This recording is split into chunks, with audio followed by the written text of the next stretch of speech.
कहानी की शुरुआत में हम दुनिया की सबसे खतरनाक असैसिन टीम को कड़ी ट्रेनिंग करते हुए देखते हैं। दरअसल इन्हें जल्द ही एक बहुत ही खौफनाक मिशन पर भेजा जाने वाला था, जहां इन्हें एक हाई प्रोफाइल टारगेट से $10 बिलियन वसूलने होंगे। लेकिन क्या यह इतना ही आसान होने वाला है? बिल्कुल नहीं, क्योंकि टारगेट एक हाई प्रोफाइल बिजनेसमैन है और उसके पास हजारों की तादाद में बेहद खौफनाक फौज मौजूद है। इसलिए यह मिशन इनके लिए इतना आसान तो बिल्कुल नहीं होने वाला। इसी वजह से ऐसी डेडली ट्रेनिंग के बाद यह टीम अपना मास्टर प्लान बनाना शुरू कर देती है। दरअसल दोस्तों, इस पूरे ऑपरेशन को सोफिया नाम की एक बेहद तेज और चालाक लड़की हैंडल करती है। ये बड़े बड़े क्लाइंट से कॉन्ट्रैक्ट लेती है और फिर अपनी इस असैसिन्स टीम की मदद से उन मिशनों को एग्जीक्यूट करवाती है। लेकिन दोस्तों, अभी आप लोगों को काफी कंफ्यूजन हो रहा होगा कि आखिर ये $10 बिलियन का चक्कर क्या है। तो चलिए कहानी को शुरू से शुरू करते हैं। बात आज से लगभग 2 साल पहले की है, जब कुछ बड़ी कंपनियों के बिजनेसमैन आपस में एक बड़ी डील को फाइनल कर रहे थे। सब कुछ बिल्कुल ठीक चल रहा था, लेकिन तभी उनमें से एक गद्दार अपना असली रंग दिखा देता है। मौके पर ही वह दोनों बिजनेसमैन को ठोक देता है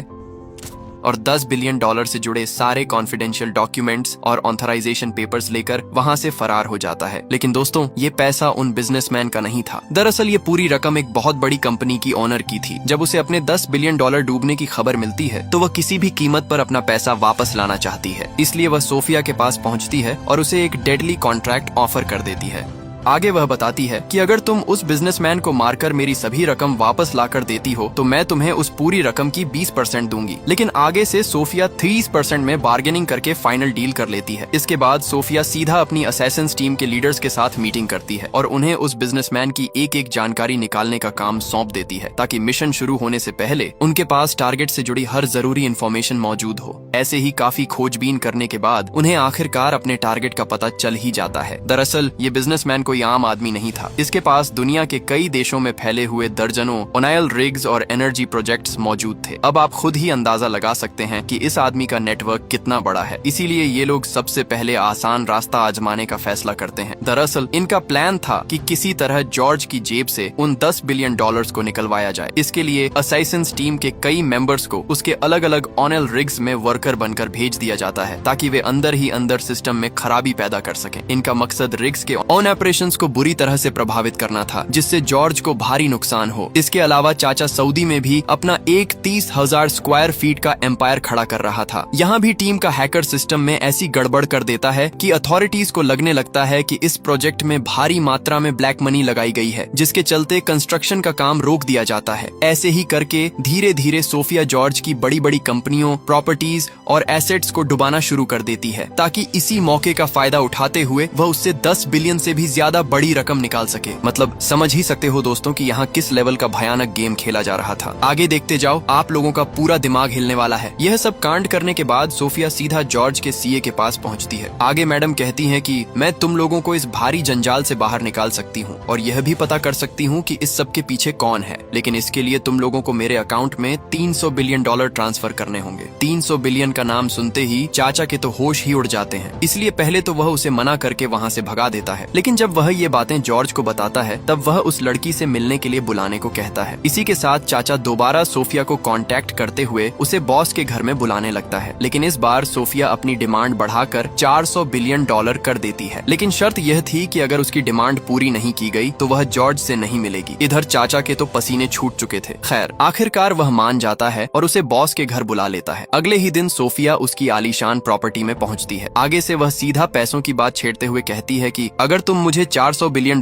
देते हो तो तुम्हारी जितनी भी कंपनियां, प्रॉपर्टीज और एसेट्स डूब चुके हैं, मैं उन्हें दोबारा खड़ा कर सकती हूँ। और सबसे बड़ी बात, ये सब के पीछे कौन है इसका भी पता लगा सकती हूँ। लेकिन जॉर्ज सीधा जवाब देता है कि उसे सिर्फ $100 मिलियन ही मिलेंगे, इससे ज्यादा कुछ नहीं। क्योंकि जॉर्ज अच्छी तरह जानता था कि दुनिया में कोई भी कितना बड़ा तुर्रम खां क्यों न हो, डूबती नाव को इतनी आसानी से सीधा नहीं कर सकता। आगे वह कहता है, पहले तुम मेरा एक काम करके दिखाओ। अगर मुझे यकीन हो गया कि तुम सच में यह कर सकती हो तो मैं तुम्हें $400 बिलियन से भी कहीं ज्यादा दूंगा। इधर ये सब बातें सुनकर सोफिया का दिमाग पूरी तरह हिल चुका था, क्योंकि दोस्तों उसे लगा था कि अपना पूरा एम्पायर डूबने के बाद जॉर्ज बुरी तरह डरा हुआ होगा और उसे हायर करके मोटी रकम दे देगा। लेकिन यहाँ तो यह बकलोल उल्टा उससे काम करके दिखाने को कह रहा था। इसीलिए सोफिया कहती है कि मेरे पास इतना समय नहीं है कि पहले तुम्हें प्रूफ करके दिखाऊं और उसके बाद पेमेंट लूं। अगर यकीन नहीं है तो भाड़ में जाओ, अपना काम किसी और से करवा लो। इतना बेइज्जती सुनने के बाद तो चाचा बिना कुछ बोले ही वहाँ से निकल जाता है। फिर क्या दोस्तों, इन लोगों का सीधे जॉर्ज की जेब से पैसा निकलवाने का इतने दिनों का प्लान यहीं फेल हो जाता है। जॉर्ज की प्रॉपर्टी से बाहर निकलते ही कुछ गाड़ियां उनके पीछे लग जाती हैं। इधर गाड़ी में बैठे सिक्योरिटी चीफ को इस बात की भनक लग चुकी थी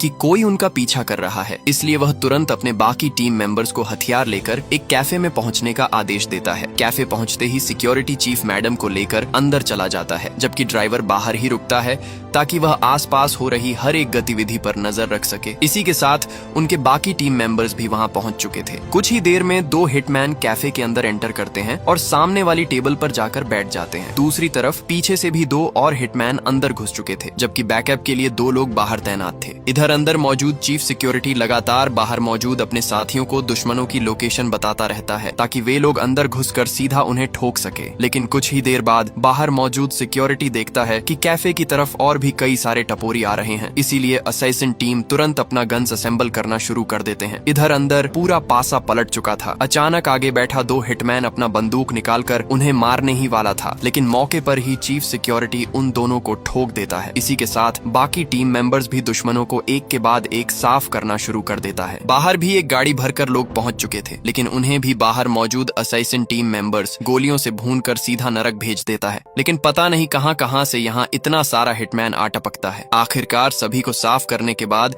चीफ सिक्योरिटी मैडम को लेकर पीछे के दरवाजे से निकल जाता है। इधर जब यह खबर जॉर्ज चाचा तक पहुंचती है कि उसके द्वारा भेजे गए सभी हिटमैन खल्लास हो चुके हैं, तो उसके तो होश ही उड़ जाते हैं।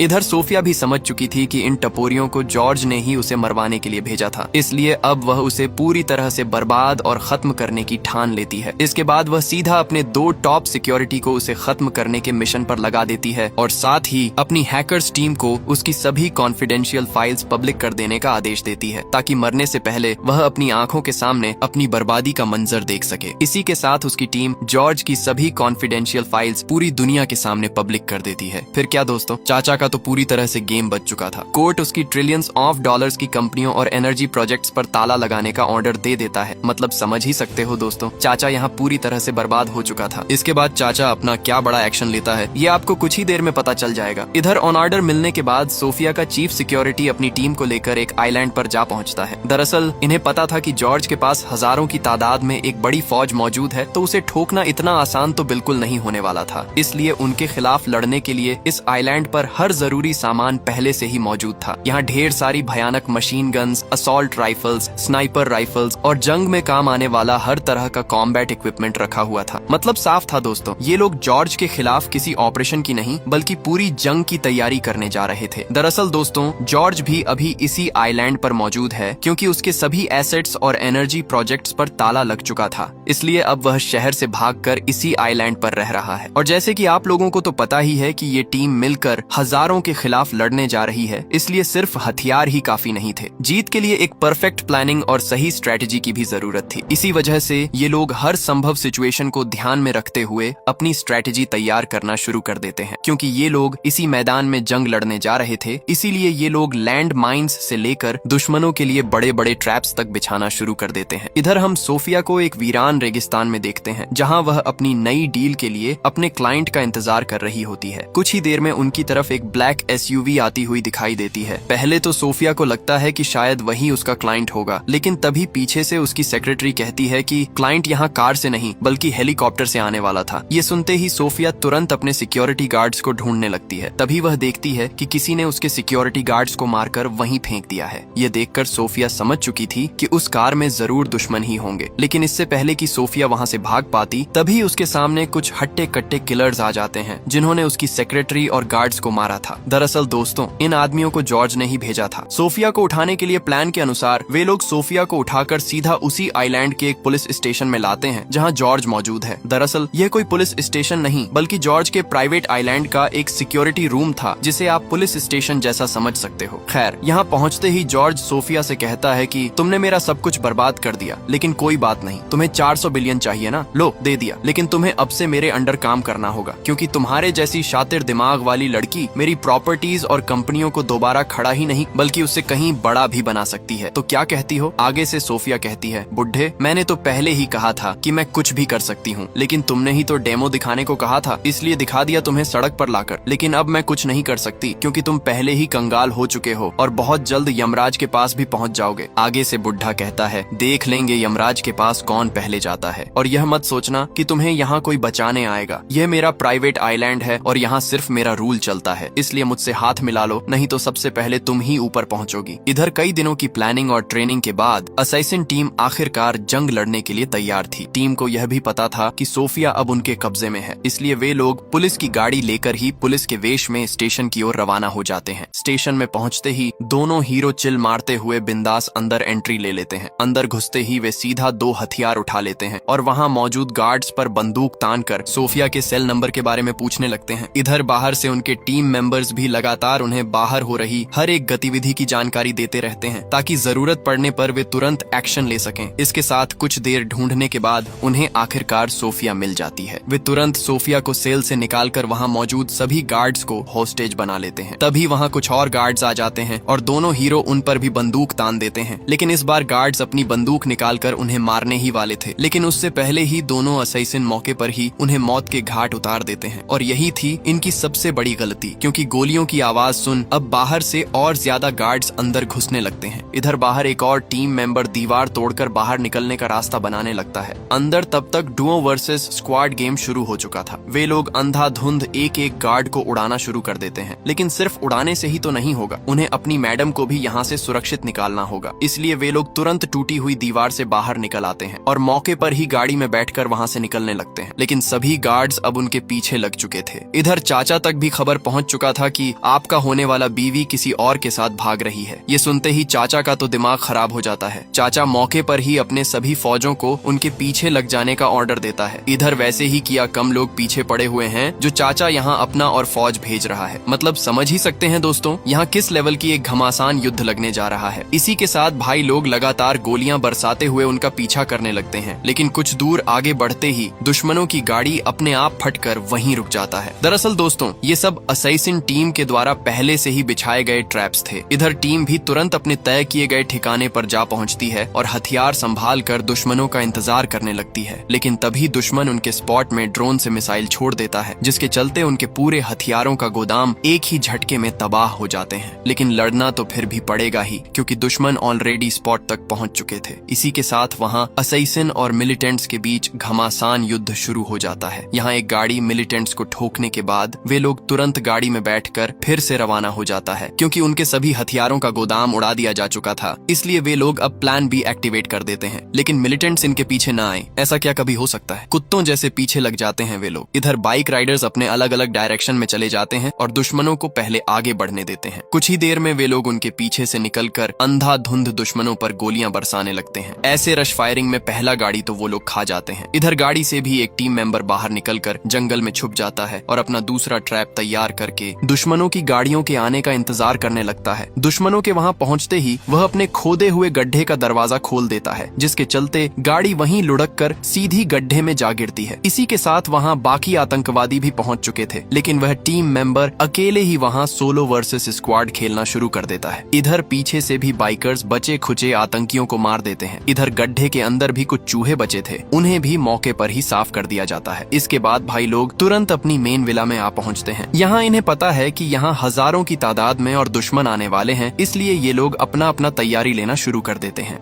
कुछ ही देर में वे लोग देखते हैं कि उनकी ओर 2 गाड़ियां बेहद तेजी से आ रही हैं। मौके पर ही वे उनके द्वारा बिछाए गए एक और ट्रैप को एक्टिवेट कर देते हैं, जिसके चलते एक गाड़ी वहीं लुढ़क जाती है। इधर जितने भी मिलिटेंट्स बच गए थे उनको स्नाइपर एक एक करके खाना शुरू कर देता है। तभी ड्रोन ऑपरेटर देखता है कि दूसरी साइड से भी दुश्मनों की 2 गाड़ियां आ रही हैं। इधर भी भाई लोग एक और ट्रैप एक्टिवेट कर देते हैं, जिसके चलते दुश्मनों की दोनों गाड़ियां वहीं रुक जाती हैं। लेकिन अब वे लोग गाड़ी से निकलकर बेहद तेजी से उनके विला की ओर बढ़ने लगते हैं। इधर टीम भी एकदम तैयार तैयार बैठी है इनको ठोकने के लिए। दुश्मन नजर आते ही चारों मिलकर एक एक को नरक भेजना शुरू कर देते हैं। कुछ ही देर में वहाँ 2 और मिलिटेंट्स की गाड़ियां आ टपकती हैं। वहीं वे लोग विला में अंधाधुंध गोलियां बरसाने लग जाते हैं, लेकिन इधर स्नाइपर बिंदास चिल मारते हुए उन्हें एक के बाद एक हेडशॉट मारना शुरू कर देता है। दूसरी तरफ चारों मिलकर लगातार दुश्मनों के ऊपर भेजते ही जा रहे हैं, लेकिन दुश्मन खत्म होने का नाम ही नहीं ले रहा। दुश्मन आते ही जा रहे हैं। इधर असली गेम तो स्नाइपर खेल रहा है भाई। वह बिंदास घर में बैठकर चिल मारते हुए दुश्मनों को पेलते जा रहा है। लेकिन दोस्तों कुछ ही देर में दुश्मन बेहद नजदीक पहुंच जाते हैं, जिसके चलते उन चारों को थोड़ा फैल कर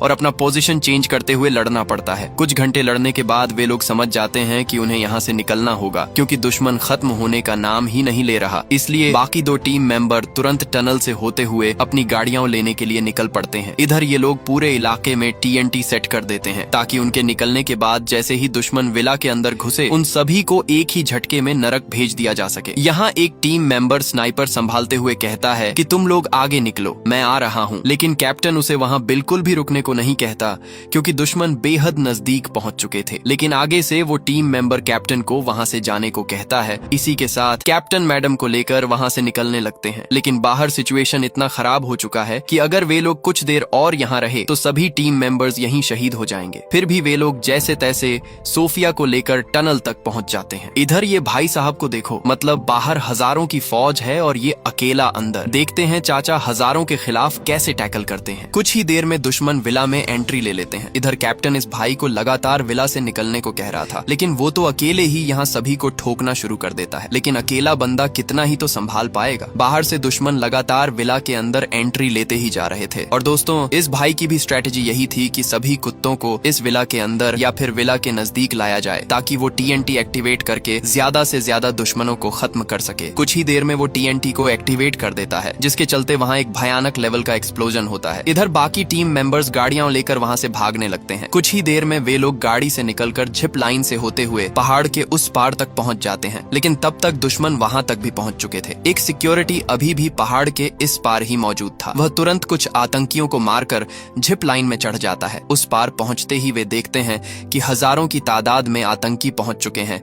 इसीलिए वे लोग जिप लाइन के तार को ही गोली मारकर तोड़ देते हैं, ताकि वे लोग इस पार न आ सकें। वहीं वे लोग गाड़ी लेकर अपनी बोट की ओर निकल पड़ते हैं। लेकिन तभी वहां एक हेलीकॉप्टर आकर अंधाधुंध मशीन गन से गोलियां बरसाने लगता है। यहाँ मशीन गन से बात नहीं बनती तो चाचा यहाँ लॉन्चर तक छोड़ने लगता है। लेकिन इस बार वे लोग गाड़ी को सीधा एक घर के अंदर घुसा देते हैं, जिससे हेलीकॉप्टर का निशाना पूरी तरह बिगड़ जाता है। तभी कैप्टन अपना ब्रह्मास्त्र निकालता है और बिना 1 सेकंड की देरी किए सीधा हेलीकॉप्टर पर लॉन्च कर देता है। इसके चलते हेलीकॉप्टर हवा में ही तबाह हो जाता है और धू धू करके जलता हुआ नीचे आ गिरता है। इसके बाद वे लोग जैसे तैसे बोट तक पहुंच जाते हैं। आगे से कैप्टन कहता है कि तुम लोग मैडम को सेफली लेकर जाना, हम दोनों का एक और काम अभी बाकी है। इसी के साथ 2 टीम मेंबर मैडम को लेकर वहाँ से निकल पड़ते हैं और बाकी 2 हीरो अपना मेन टारगेट जॉर्ज को खल्लास करने के लिए निकल पड़ते हैं। वहीं वो दोनों वर्कर का भेष बनाकर उसके घर में घुस जाते हैं और मौका मिलते ही उसे एक इंजेक्शन लगा देते हैं। इंजेक्शन का असर होते ही उसे स्ट्रेचर पर लिटाकर आराम से बंगले के बाहर ले आते हैं और उसे एम्बुलेंस में भरकर वहाँ से फरार हो जाते हैं। अब ये दोनों इसके साथ क्या करने जा रहे हैं ये तो मुझे भी नहीं पता, चलिए देखते हैं। ये दोनों इसे एम्बुलेंस गाड़ी से निकालकर अपनी माचो गाड़ी में डाल देते हैं, वो भी पूरा प्लास्टिक से रैप करके। मतलब समझ सकते हैं दोस्तों, ये सीन इतना फनी लग रहा था कि मुझे चाचा किसी मम्मी से कम नहीं लग रही थी। उसके बाद वे दोनों उसे श्रीलंका जाने वाली शिप में बिठा देते हैं और जॉर्ज को कुछ ड्रग्स की शिपमेंट में ऐसे ही सुलाकर भेज देते हैं। सीन शिफ्ट होने पर हम देखते हैं कि जॉर्ज चाचा